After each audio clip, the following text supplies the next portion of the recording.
Welcome back to my channel. दोस्तों, आज मैं आपके लिए एक और डिफरेंट साइ-फाई मूवी लेकर आया हूँ जिसकी कहानी आपका दिमाग घुमा देगी, क्योंकि इस कहानी में एलेक्स बहुत ही एडवांस 4 डायमेंशंस के एलियन से गलती से कांटेक्ट कर बैठता है। उसके बाद एलेक्स के साथ बहुत अजीब होने लगता है। वो अपने आप को अपने सामने मरा हुआ देखता है और भी बहुत कुछ। और ये एलियन या दूसरी अनजान दुनिया के लोग जमीन के लोगों की जिंदगियों में इंटरफेयर करना चाहते हैं, उन्हें बदलना चाहते हैं, लेकिन जब तक इंसान न चाहें वो बेबस थे। इसलिए अब वो इंसानों को ही यूज करने वाले थे कि वो इंसानों के जरिए इंसानों की जिंदगियों को कंट्रोल कर सकें। तो क्या एलेक्स इस मुसीबत से बच पाएगा?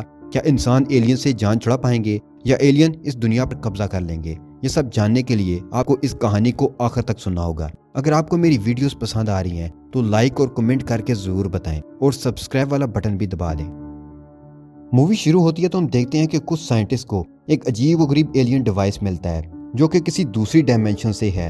एक ऐसा डायमेंशन जहां टाइम और रियलिटी काफी अलग तरह से काम करते हैं। हमारी दुनिया से वो काफी ज्यादा डिफरेंट है। उनका ख्याल था कि इस एलियन डायमेंशन को समझकर जमीन को वर्ल्ड वॉर 3 में खत्म होने से बचाया जा सकता है।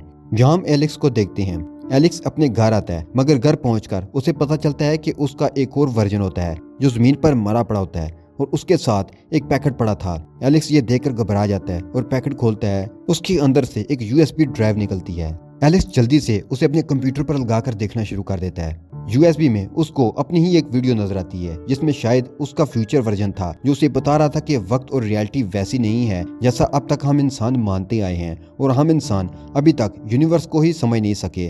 और फिर वो कहानी शुरू से बताने लगता है, जहाँ एक सुबह एलेक्स के घर रेबिका आती है। दरअसल रेबिका प्राइवेट साइंस कंपनी की तरफ से यहाँ आती है, जो कि एलेक्स को बताती है कि उनके पास एलेक्स के लिए एक काम है जिसके बदले में एलेक्स को बहुत सारे पैसे मिलेंगे। और वो काम के बारे में तभी बताएगी जब वो कॉन्ट्रैक्ट पर साइन करेगा कि वो जो भी काम करेगा उसे बाहर डिस्कस नहीं करेगा। और इस कॉन्ट्रैक्ट पर साइन करने के लिए रेबिका एलेक्स को एक बहुत बड़ा चेक भी देती है। अब एलेक्स उसके लिए मान जाता है। यहाँ पर रेबिका बताना शुरू करती है कि दरअसल उनके पास एक एलियन डिवाइस है जिसमें एलियन जुबान में कुछ कोड लिखे हुए हैं। एलेक्स को इन कोड्स को डिकोड करना है और ये समझना है कि एलियंस हमसे क्या कहना चाहते हैं। वो एलेक्स के पास इसलिए आए हैं क्योंकि एलेक्स दुनिया का सबसे अच्छा कोडर है जो किसी भी इनक्रिप्टेड पैगाम को आसानी से डिकोड कर लेता है। मगर अभी एलेक्स को कैंसर डिटेक्ट होता है और वो जल्दी मरने वाला है। तो एलेक्स शुरू में ये काम करने में झिझक रहा था क्योंकि पता नहीं उसमें कितना वक्त लगने वाला है और वो तो वैसे भी जल्दी मर जाएगा। मगर रेबिका उससे कहती है कि ये मामला बहुत ही सीरियस है।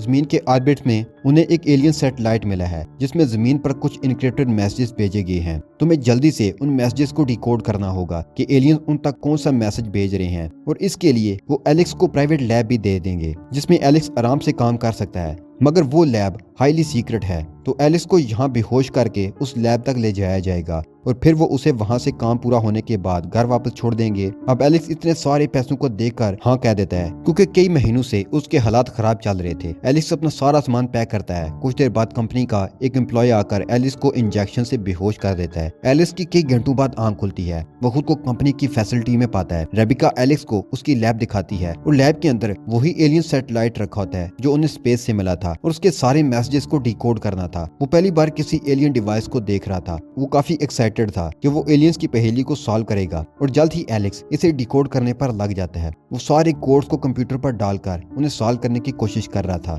5 वीक्स गुजर जाते हैं। एलेक्स 5 हफ्तों से इस लैब से निकला तक नहीं था। रेबिका एलेक्स को कहती है कि तुम्हें इस काम में इतना वक्त हो गया है कि उसे वक्त का भी ख्याल नहीं है, तो उसे बाहर निकलकर किसी से बात करनी चाहिए, वरना ऐसे तो उसकी दिमागी हालत बिगड़ने लगेगी। मगर एलेक्स पर सिर्फ उस एलियन कोड को डिकोड करने का बोझ सवार था और वो आने वाले कई वक्तों तक उस पर रिसर्च करता रहता है। उसकी डेली रूटीन एक जैसी ही होती है। अब तो उसे वक्त का भी अंदाजा नहीं था कि उसे यहाँ आए हुए कितने दिन हो चुके हैं और अब आहिस्ता आहिस्ता उसे अपनी जिंदगी में और भी लोग दिखाई देने लगते हैं। मगर एलेक्स इन सब को इग्नोर करके अपने काम में लगा रहता है। एक दिन उसे अपने बेड पर किसी और कोडर के बनाए निशान मिलते हैं और यहीं से एलेक्स को आइडिया आता है और वो एक न्यू सॉफ्टवेयर बनाने लगता है जिससे वो इस एलियन कोड को समझने में कामयाब हो सकेगा। फाइनली एलेक्स अपने इस न्यू प्रोग्राम से किसी हद तक एलियन कोड को डिकोड कर लेता है। हालांकि वो उसे पूरी तरह से समझ नहीं पाया था, मगर जितना उसने इसे समझा उससे बहुत ही हैरानी वाली बात पता चलती है। एलेक्स यहाँ से रेबिका को बताता है उसके मुताबिक ये सैटेलाइट मुस्तकबिल से है, यानी कि एलियंस वक्त में आगे या पीछे जा सकते हैं और उनके मुताबिक दुनिया में जल्द ही वर्ल्ड वॉर 3 शुरू होने वाली है जिसमें सब कुछ तबाह हो जाएगा।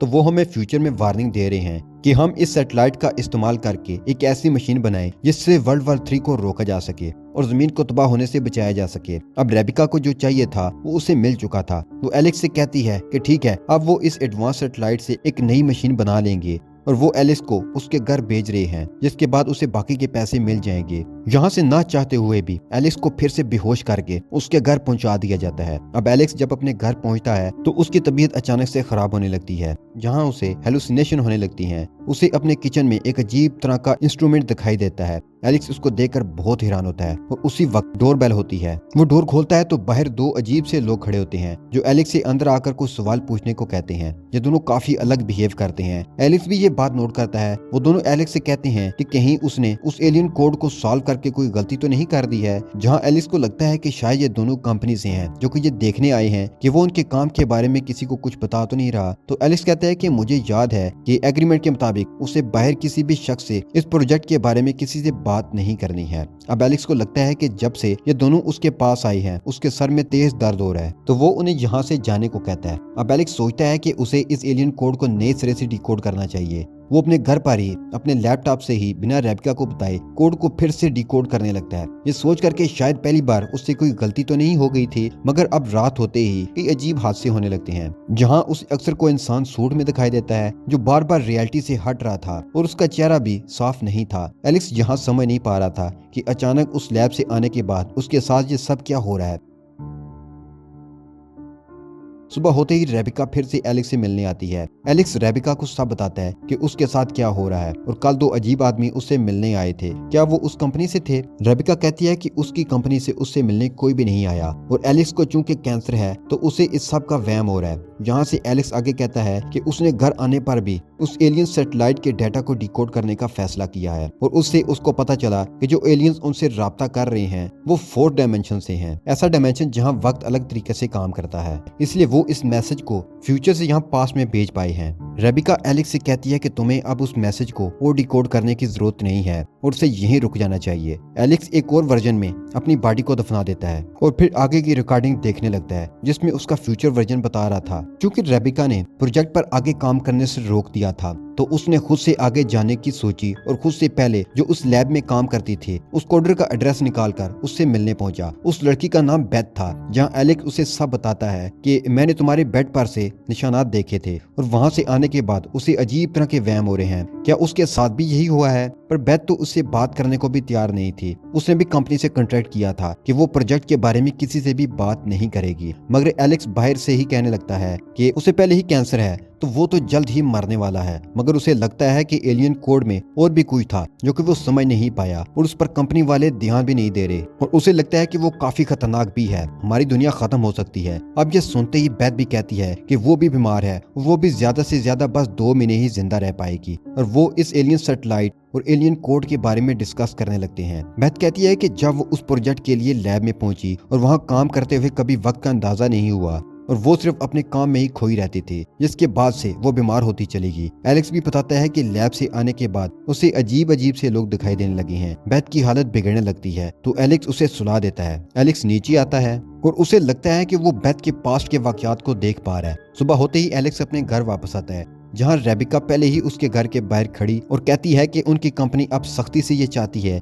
कि एलेक्स इस प्रोजेक्ट को छोड़ दे और इस बारे में कोई और रिसर्च ना करें। एलेक्स अंदर जाकर देखता है कि कंपनी वाले उसके सारे कंप्यूटर्स और सारा डेटा उठाकर ले गए हैं ताकि वो इस एलियन मैसेज को और डिकोड ना करे। रात होते ही बेथ वहां आ जाती है और एलेक्स से कहती है कि जब उसने दोबारा से इस एलियन कोड को सॉल्व किया तो उसे कुछ अलग ही पता चला। वो अपनी रिसर्च भी एलेक्स को दिखाती है जिससे उन्हें पता चलता है कि जो सैटेलाइट उन्होंने लैब में देखा था और प्राइवेट कंपनी वाले जिस सैटेलाइट की मदद से एक नई मशीन बना रहे हैं वो इतनी पावरफुल होने वाली है कि वो पूरे प्लेनेट को तबाह कर सके। और यहाँ से एलेक्स को एहसास होता है कि शायद उसने इस एलियन कोड को गलत समझ लिया था। उसे लगा था कि वो सैटेलाइट वर्ल्ड वॉर 3 को रोकने के लिए भेजी गई है, मगर शायद उसी की वजह से वर्ल्ड वॉर 3 शुरू होगी जिसके बाद पूरी दुनिया एक न्यूक्लियर जंग में तबाह हो जाएगी। मगर कंपनी ने पहले ही सैटेलाइट की मदद से वो मशीन बना ली है। अब सुबह होते ही रेबिका एलेक्स के घर आती है और कहती है कि एलेक्स और बेथ को कोई वहम नहीं हो रहे हैं। जो कुछ उन्हें दिखाई दे रहा है वो आसपास के स्पेस टाइम के बिखरने की वजह से हो रहा है, इसलिए वो अपने माजी और फ्यूचर के वाकयात को देख पा रहे हैं और ये सब कुछ उनके उस सैटेलाइट के पास जाने से हुआ है। और वो कहती है कि मजीद इंफॉर्मेशन जानने के लिए उन्हें मिलर नाम के एक आदमी के पास जाना होगा,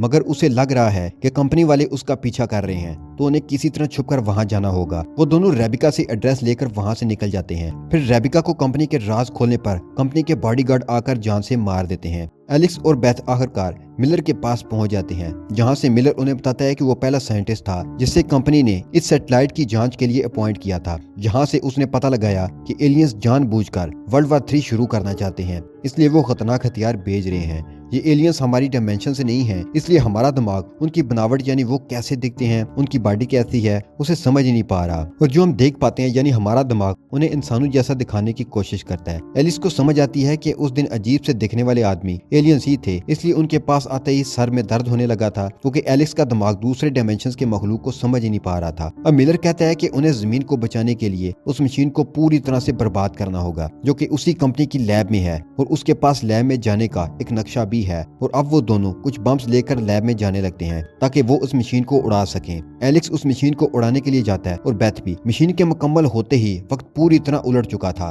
बेथ जब भी उस सैटेलाइट के पास उसे उड़ाने की सोचती, वो खुद को फिर से कुछ सेकंड पहले के वक्त में पाती, यानी वो चाहकर भी उस सैटेलाइट को तबाह नहीं कर सकती, या फिर एलियन उसे कभी करने ही नहीं देंगे। एलेक्स को मशीन तबाह करने से पहले ही एक एलियन अपने साथ फोर्थ डायमेंशन में ले जाता है, क्योंकि एलेक्स का दिमाग इस डायमेंशन में कभी आया ही नहीं, इसलिए यहाँ जो कुछ भी हो रहा था एलिस का दिमाग उसे अपने हिसाब से दिखाता है। यहाँ वो एलियन कहता है कि वो बस देखना चाहते थे कि इंसान थर्ड डायमेंशन में कैसे रहते हैं, कैसे वो अपना पूरा वक्त एक लीनियर टाइमलाइन में गुजार देते हैं, जहाँ उन्हें मुस्तकबिल का कुछ भी पता नहीं होता। उनका सारा वक्त मुस्तकबिल की फिक्र में गुजर जाता है, जहाँ उनके इस फोर्थ डायमेंशन में सिर्फ उसी पल में जीते हैं और उन्हें पास्ट और फ्यूचर का कुछ भी नहीं पता होता, बल्कि हम लोग फोर्थ डायमेंशन में सिर्फ उसी पल में जीते हैं और हमें पास्ट और फ्यूचर का पहले ही पता होता है, जहाँ वो कभी भी किसी भी टाइमलाइन में जा सकते हैं। एलेक्स कहता है कि वो देखना चाहते हैं कि अगर वो एलिस को वक्त में पीछे भेज दें तो वो क्या बदलना चाहेगा, ये जानते हुए भी कि वो एलियंस को हरा नहीं सकता। अब एलेक्स खुद को कई महीने पहले पाता है, जहां उसका पास्ट वर्जन घर से बाहर गया था। यहाँ वो अपने पास्ट वर्जन के लिए वीडियो बनाने लगता है, और चूंकि वो अभी भी दूसरी डायमेंशन से आया था तो वो रेडिएशन से मारा जाता है। यही सीन हमने कहानी के शुरू में देखा था। अब एलेक्स वीडियो में कहता है कि काश वो कंपनी के कहने पर भी उस एलियन कोड को डिकोड करने नहीं जाता, क्योंकि वो कुछ भी करके एलियन को हरा नहीं सकते, और इसीलिए उसे ये सब बुलाकर बेथ से मिलने जाना चाहिए, ताकि इस बार वो अपनी बची हुई जिंदगी बेथ के साथ एंजॉय कर सके। क्योंकि एलियंस जो पहले ही हमसे बहुत पावरफुल हैं कि वो जो चाहेंगे वो तो होकर ही रहेगा। और इसी डार्क एंडिंग के साथ कहानी खत्म हो जाती है।